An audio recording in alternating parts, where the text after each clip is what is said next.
passengers on Oceangate's missing Titanic submersible are now believed to be dead after a, quote, catastrophic implosion. That's according to the U.S. Coast Guard, who also said a debris field was discovered within the search area. Oceangate released a statement today saying they, too, believe that all passengers died after the vessel went missing over the weekend. The tourist sub had attempted to dive down to the wreckage of the Titanic, more than 2 miles underwater. The critical rescue mission has put a spotlight on extreme underwater tourism, the type boosted by Stockton Rush, Oceangate CEO and the pilot of the missing sub. He's also central to an eerie connection to the actual Titanic. His wife, Wendy Rush, is a descendant of 2 first-class passengers who died when the Titanic sank in 1912. Those passengers, among the most wealthy on the ocean liner, were retailing magnate Isadore Strauss and his wife, Ida. According to Titanic survivors, Mr. Strauss refused a seat on a lifeboat when women and children were still waiting to board. Mrs. Strauss refused to abandon her husband, and so the couple was seen standing arm in arm on the deck as the ship went down. Their tragic story was immortalized in the 1997 film Titanic, which featured a shot of an older couple embracing in bed as water rushed into their room.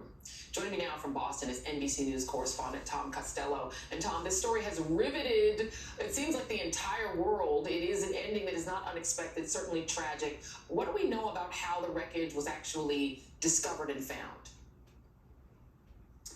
So we are at Coast Guard Command here in Boston, and the Coast Guard says that this morning they had a Canadian ship come in and drop an ROV, a remotely operated vehicle, down into the water. This is the best, deepest ROV yet that they put into the water.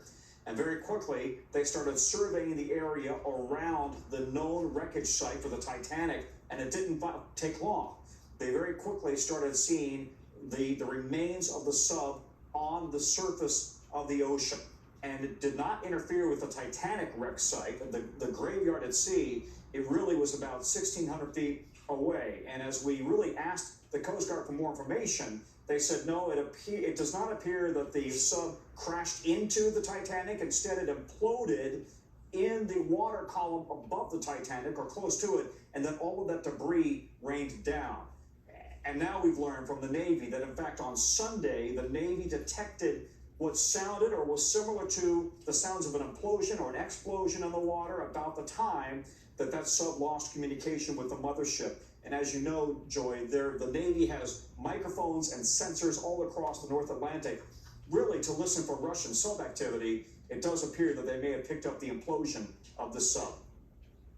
Very tragic for all involved. NBC's Tom Costello, thank you very much. And coming up,